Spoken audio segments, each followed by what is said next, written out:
To Dr. Ricky Andrew.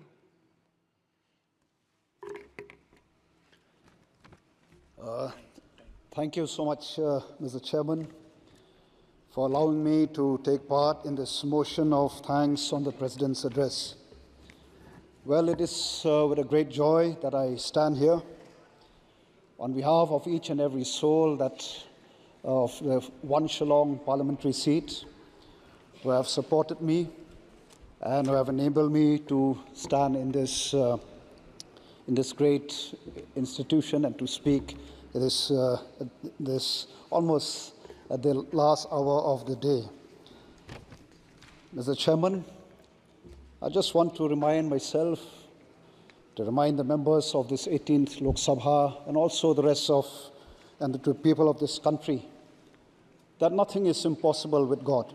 Why I say this is because of the fact that I belong to a party which we started just less than 3 years ago.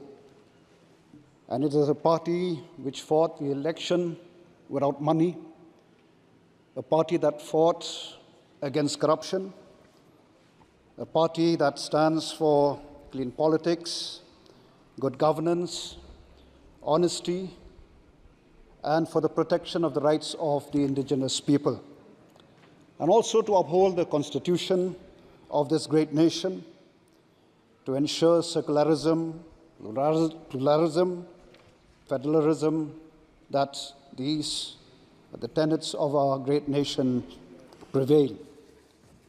So, King Solomon the Great said these words, that a nation without a vision will perish.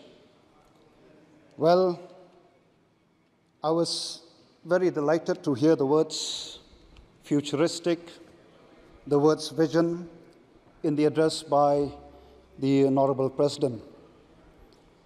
While I was patiently waiting for, what is the future, what is there in the vision of the President's address, as a first-time MP, I was listening patiently to hear where the government will take the nation, how the government will take it.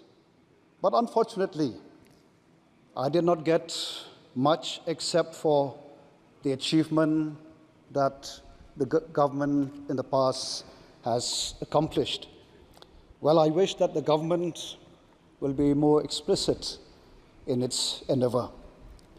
Mr. Chairman, while mentioning the lasting peace in the Northeast, as is spelled out in the presidential address, I would like to remind the government of the day and also the government of the past, led by the Congress government, that our people, my people, living especially in the border with Assam, in the border with Bangladesh, I tell you, till today, they don't feel safe at all.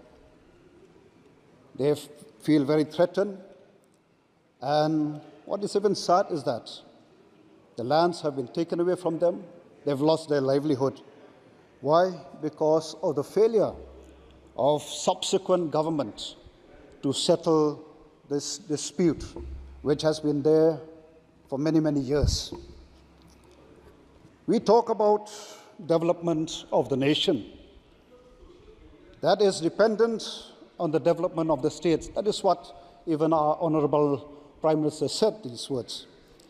Now, how can we talk of development when people till today, till this very moment, are yearning for peace? I therefore urge the government to kindly take up this matter seriously.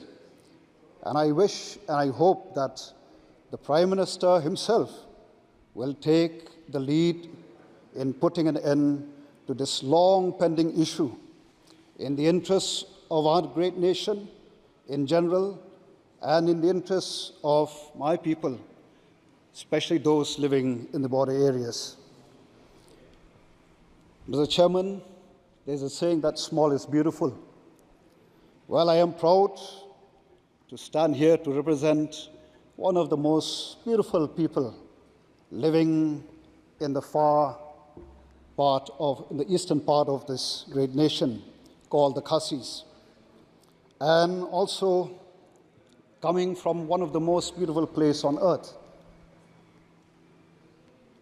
Mr. Chairman, I urge and I call upon the government and also the members of this august House to play a role in enriching and promoting the culture of my people, especially when we talk of culture, language is one of the important elements. For many years, we've been demanding for the inclusion of the Khasi language in the 8th schedule. I hope, with the support of members, that one day, just like while I was sitting here, from day one, hearing our friends speaking their own language, how I wish that one day, very soon, that you will also get to hear the language that I speak, the Khasi language. And I hope that the government, members in the opposition, would support the inclusion of the Khasi language in the 8th schedule. Okay, sir. Kindly conclude, sir. Well, the government talks about development. Let me remind this House that Shillong, or rather Meghalaya, is one of the famous tourist destinations. And while talking to friends outside in the corridor, when they ask me where do I come from, I say, I come from Shillong. Oh, Shillong is a very beautiful place. I hope members who have never visited Shillong or Meghalaya for that matter would one day make it a point to visit Meghalaya. But the sad part is that Meghalaya is now almost 52 years old. Unfortunately, till today, well, we have an airport, but an airport which is not where big planes cannot land. Even though the fact remains that Shillong, or rather Meghalaya, has tourism has so much potential. Thank you, sir. Please continue. Let me finish, sir. This is my maiden speech. I'll just take a few more points. I just hope that the government, the concerned ministry, would help the state to ensure that this airport is an airport where large plane can land. And finally, sir, we've been talking a lot about the leakage, the exams. I would like to draw the attention of the members of this august House that there's another important issue which I feel as members we should take and look at it seriously. While designing a policy, like the CET NEET for our youth, what I want to say here, sir, is that before we come up with such policy, I think it's very important to ensure that the centers are adequate, or the adequacy of the test center. Otherwise, what is happening I'm a teacher. It pains me when I come across students who have to put a stop to the career for the simple fact that they have to travel to far-off places. Thank you, sir. Why? Because there is Mr. no Manikam Tagore. test center in their place. Mr. Well, I Manikam hope Tagore. that the government, while coming up with such policy, do keep this also in mind, to set up centers at every block, which would be a great asset to the state and also the nation as a whole. Thank you, Doctor. Last but not the least, let me just end up with this quote, sir, that I call upon the members of this august House. Let us rise up, as Nehemiah said. Let us rise up and build. Let us rise up above party politics. Let us rise up above caste, religion, and creed, and let us build this nation. If we want to see a developed India, I would request each and every member to rise up and build this great nation. Thank you so much, sir.